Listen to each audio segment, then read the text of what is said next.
আসসালামু আলাইকুম বন্ধুরা, আজকে বানাবো মজাদার ফুলকো ফুলকো পাকান পিঠা। সেটা তোমাদের সাথে শেয়ার করলাম।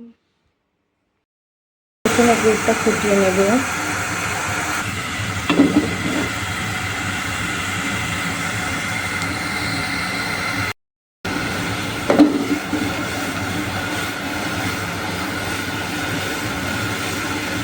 দেখুন আমার গুড়টাতে বলক উঠেছে।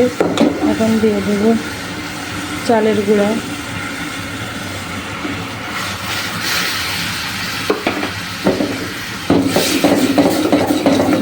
চালের গুঁড়োটা দিয়ে রুটির মতো মেরে নেব প্রথমে।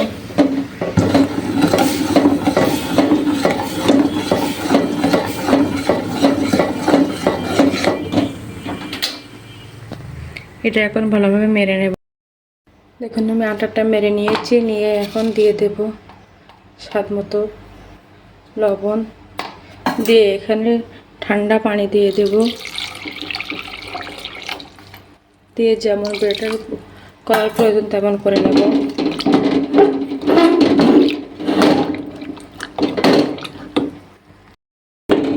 প্রথমে আমি ব্যাটারটা তৈরি করে নিয়েছি। ব্যাটারটা ঠিক এমন হবে ঘনত্ব। ওদিকে একটা কড়াইতে তেল গরম করতে বসিয়ে দিয়েছি।